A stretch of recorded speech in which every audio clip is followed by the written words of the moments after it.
Long time no see. If this is the first time you're seeing me, my name is Lucy Gold. I'm a reader, a writer, an author, and a book lover, of course.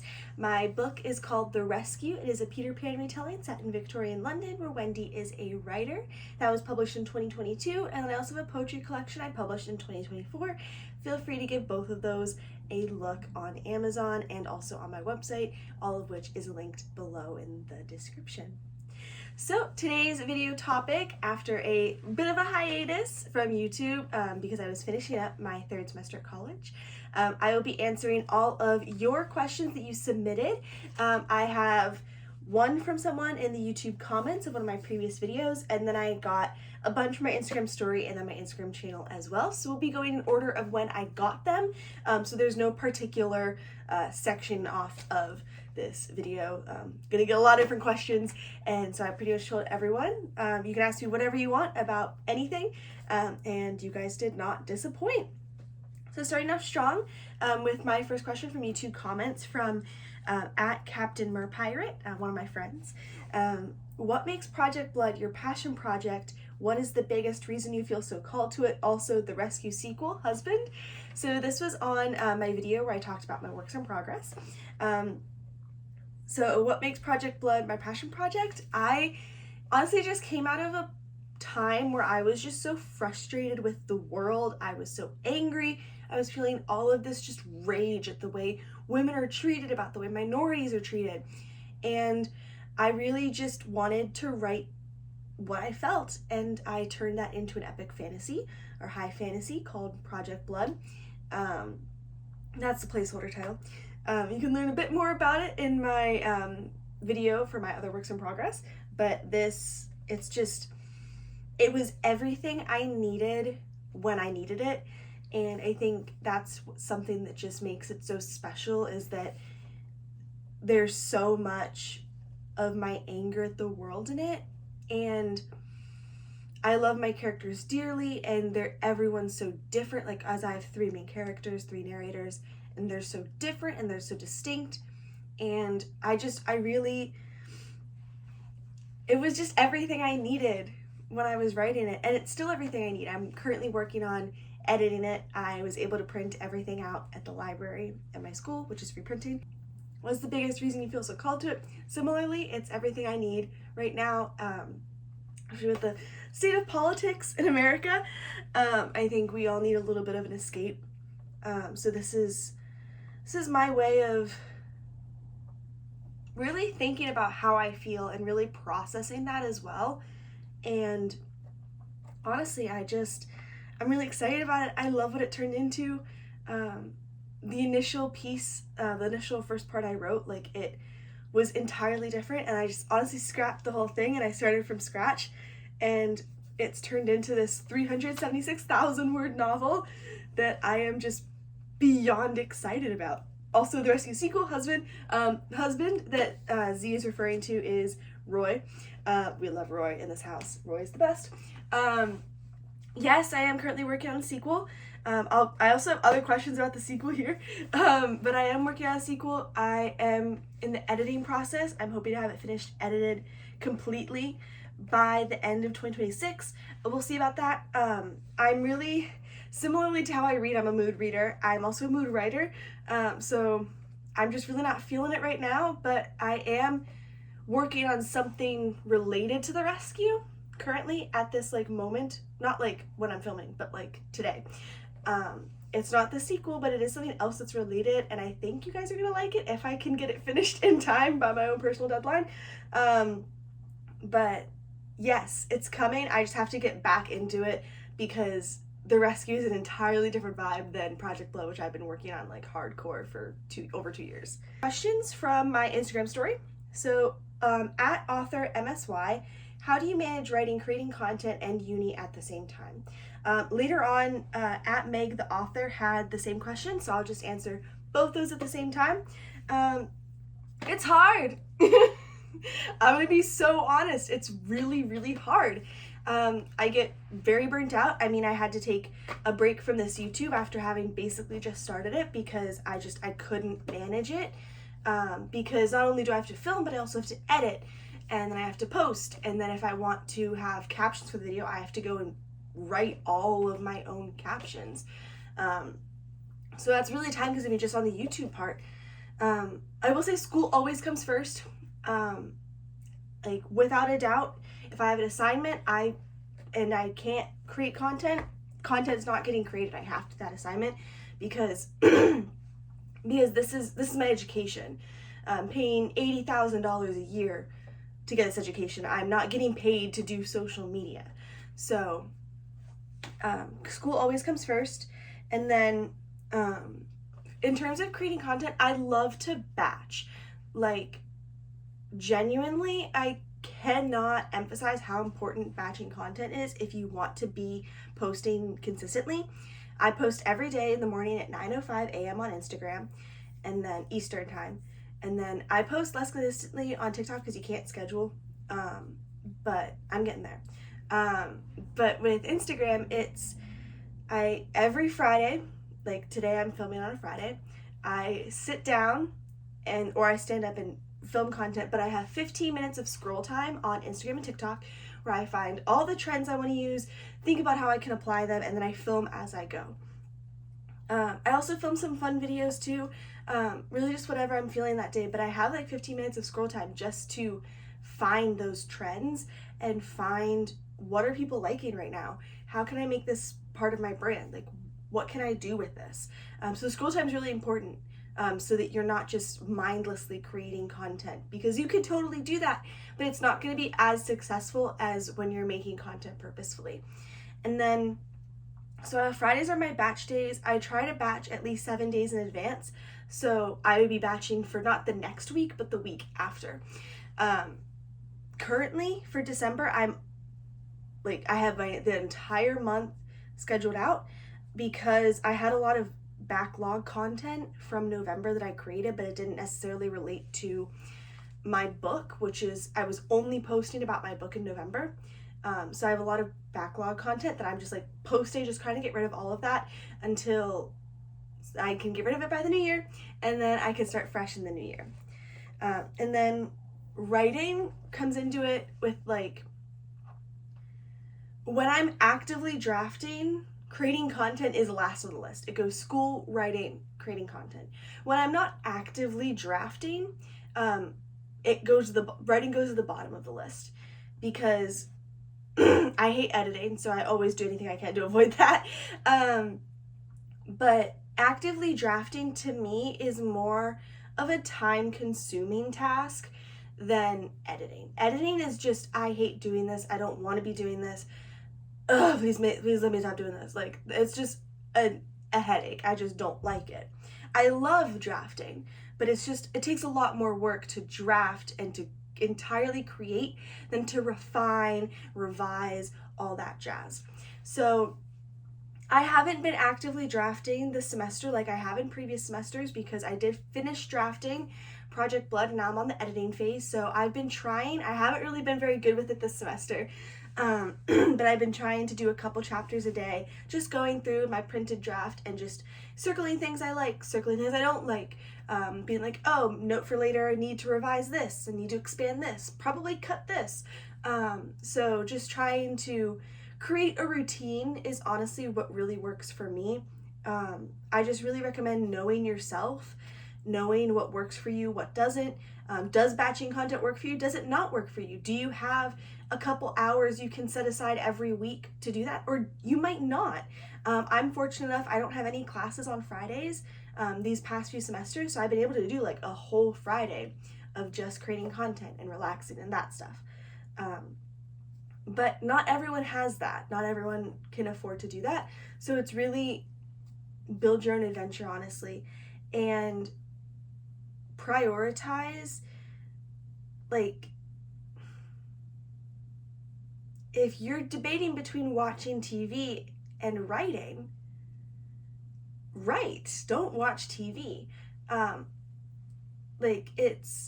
have a lot of self-discipline, which is something I've known about me for a while, and I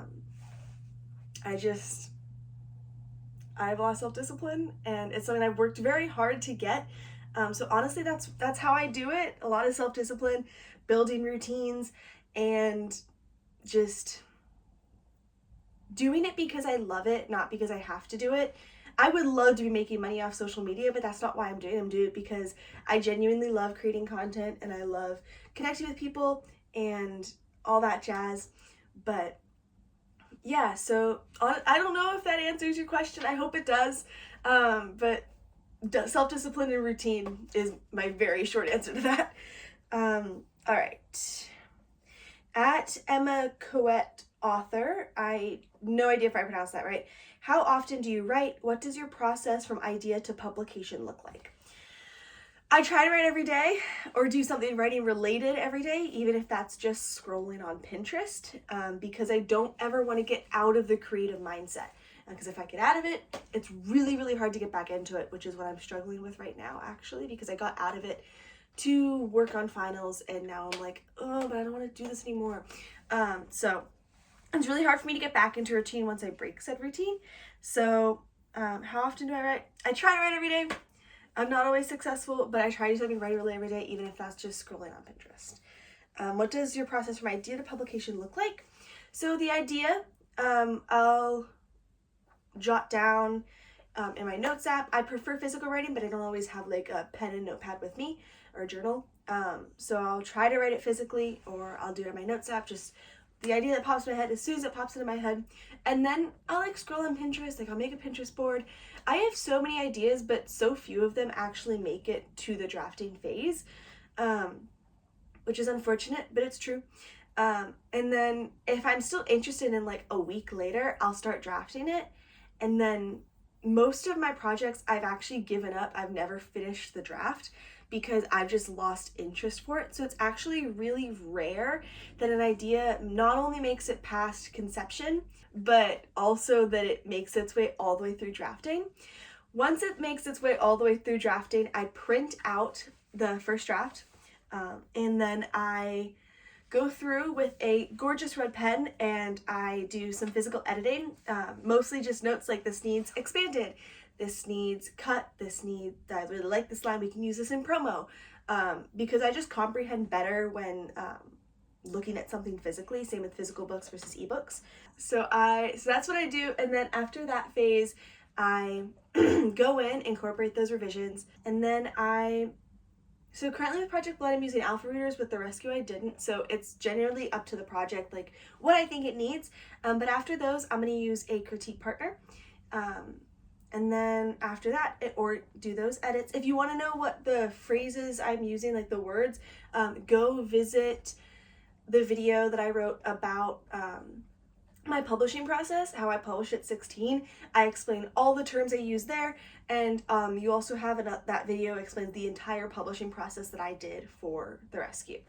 But after critique partner, incorporate those edits, then I'll get beta readers. Those edits, I'll do a second round of beta readers. I'm gonna do 2 or 3 beta readers per round, 2 rounds, so I have fewer people, but I still have sort of the same amount of feedback that I got with The Rescue. And then after that, more revisions, and then copy and line edits, and then those edits. And then like, I might not actually do copy and line edits because after I do beta readers, I might go straight into querying, depending. I need to do a little more research on the field. I definitely want to query Project Blood because as much as I love self-publishing, I love it so much. It's so near and dear to my heart, but I really would like a team behind me with this book. I feel like it would really benefit from traditional publishing, and I feel like it's really good for the market, but we'll see. So I want to query.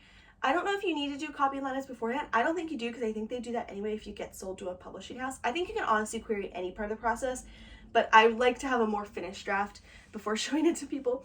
But yes, so I'm going to do that, and then querying and all that jazz. But often this is just the Project Blood.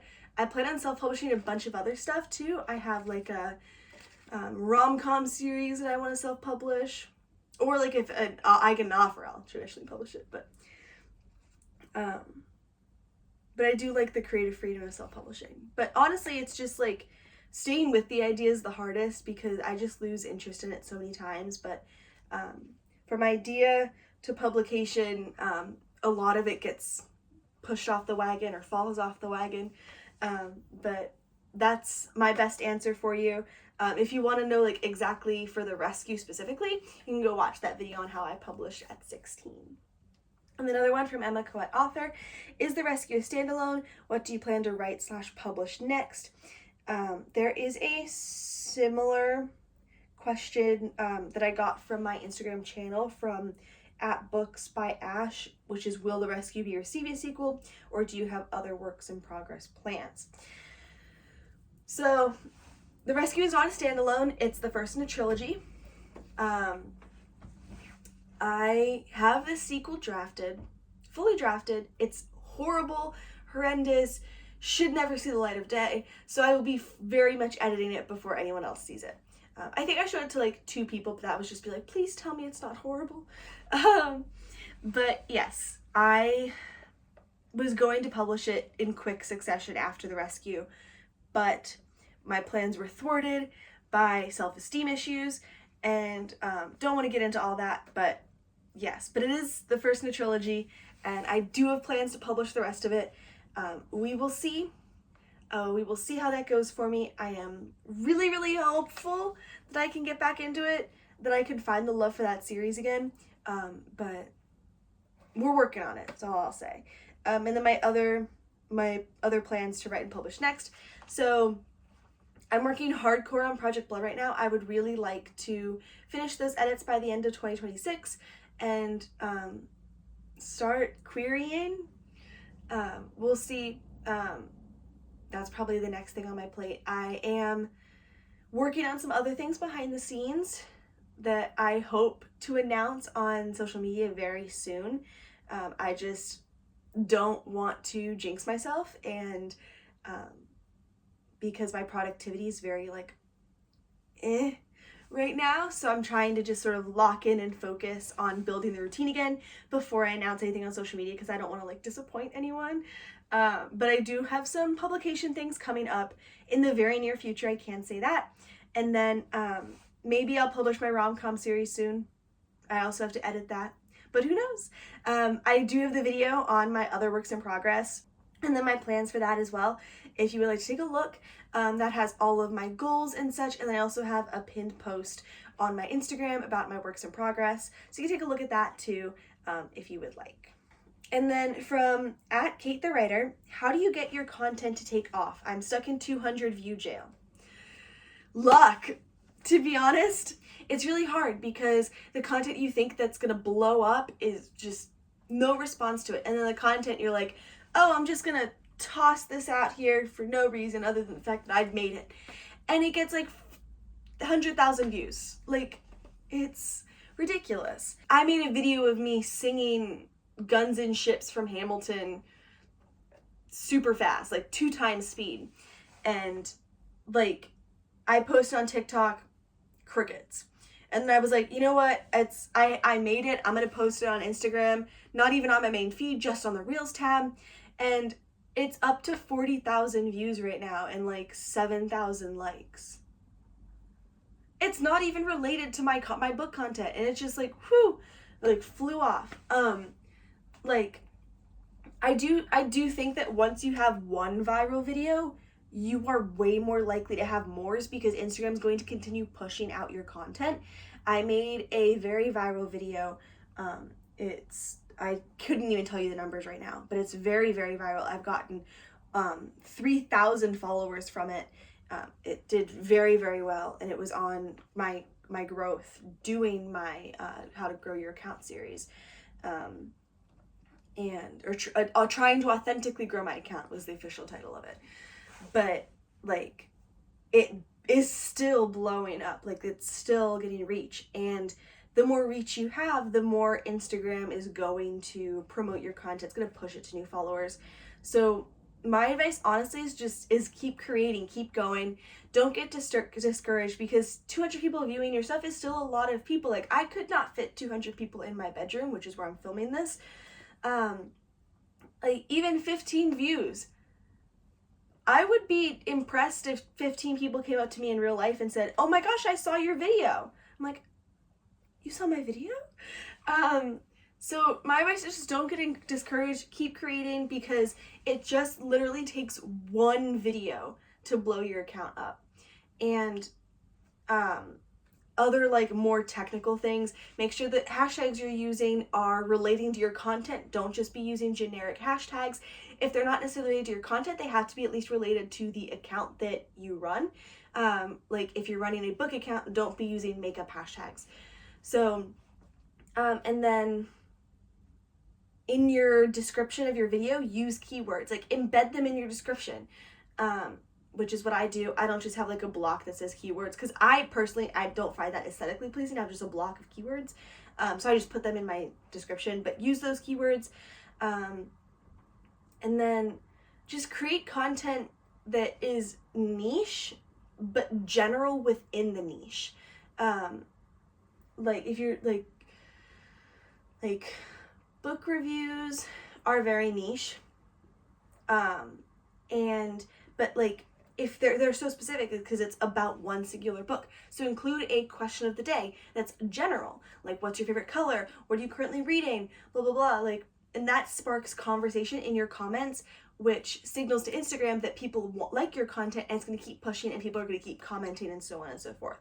But I do have a video on my Instagram. It's not pinned, so you do have to scroll a little bit on the Reels tab, but it does have all my biggest tips for growing your account as someone who went from 3.6 thousand to 5,000 in 21 days. So I do recommend taking a look at that.